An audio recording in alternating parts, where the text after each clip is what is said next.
An LS swap for a Mercedes Benz.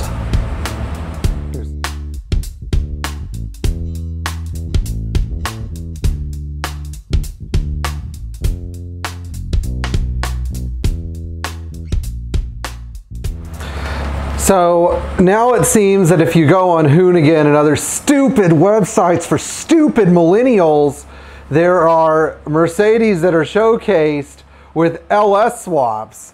You know, it seems like people are buying 190Es here and there to put LS engines in, although the problem may not be as widespread as we think. It could possibly reach the epidemic proportions of what's happened to 108 and 115 series cars. So why do people want to put an LS swap, an LS engine, in a perfectly good Mercedes that actually runs and drives really well? And I guess the answer probably boils down to A, more power, and B, it's trendy. Now, why do we have this issue? Well, it probably has to do with the degradation of intelligence among younger people. Now, you guys probably have no idea what I'm talking about, but if you go back and look at the history books about how motorsport developed in Europe versus how it developed in the United States, we could see that there are two very different paths that history has taken. The first one involves the European mindset of taking a smaller engine and tuning it until you actually got real power from it. The second one is the American mindset of just making things bigger until you either kill yourself or you're faster than everybody else. The LS swap is basically the American solution to a European problem. So, is there an advantage to an LS swap? Well, sure, you go faster, but is going faster really that important? Well, in a country where basically, actually here in Florida, where some of these people live, if you want to drive 125 or 140 miles an hour on the interstate till you blow up your rear axle, because the highway patrol here doesn't actually do its job, then yeah, you know, maybe that is a solution. But actually it's just, I think because these idiot kids who are doing this are craving more power. Now, the same kind of person who would put an LS swap in a 190E would probably put it in anything, including a 123. But it's not just limited to young people. I mean, years ago when I was at Starfest 2012, I met this guy named Chuck Stanford, and Chuck had put Chevy V8s and Mercedes 300 TDs because he didn't appreciate their reliability and solidness, and instead he thought it would be cool to have a fast station wagon. Well, you know, you can go out and buy a Ford Country Squire or a Chevy Caprice wagon with wood paneling and everything and put a 600 cubic inch double 800 CFM, you know, some kind of ridiculous Chevy V8 in that thing and also have a fast wagon. I don't see why you need to do it to Mercedes. But, you know, the thing is that when these cars were being developed and AMG sort of took over the performance wing of Mercedes,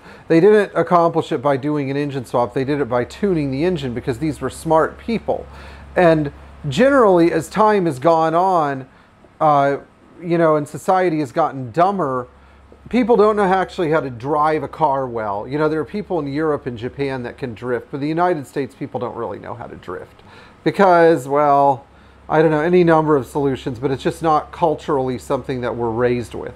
Second of all, you know, if you go back and look at the history of motor racing and speed and performance and stuff, most people who are doing this were actually well-educated or highly intelligent, and they were able to create a concept, engineer a solution, then execute that solution, or understand how a car was supposed to drive and handle, and then make suspension modifications to make their car drive and handle better. With the LS swap, you don't actually do any mechanical improvements to the car. You just put a giant LS engine in, and that's basically a stupid man solution to the lack of performance without any regard for braking or handling. Now, if you're offended by this video because you're some whiny 28-year-old who only knows how to communicate with people using pictures on their Instagram account, then I completely understand why you're offended, because I have explained to you how dumb you are. But, you know, this is the truth. This is the epidemic of society. And classic Mercedes are actually cars for intelligent people who understand that performance isn't just the only trait that a car is supposed to have. So, anyway, if you think that performance is the most important trait in a car, buy a performance car. Go buy a Chevy SS Camaro or a Fox Body Mustang. There are tons of bolt-on performance upgrades. But if you want a car where the engine sinks at the body and the handling and the car drives well as a result of the harmonious relationship between the suspension, engine, transmission, rear axle, braking system, and all of them are perfectly balanced, then, you know, Mercedes might be the car for you. Anyway, if you enjoyed watching this video, please like it. If you didn't, leave me a mean, nasty comment, and I will also leave you one as well. And that way we can exchange mean, nasty comments with each other. And in the meantime, if you enjoyed this video and want to share it with somebody who may be on the fence about whether or not they want to swap their Mercedes, you know, share it with them, but don't plan on staying friends. Maybe you shouldn't have a friend like that anyway. And if you're doing your best to preserve these cars, thanks.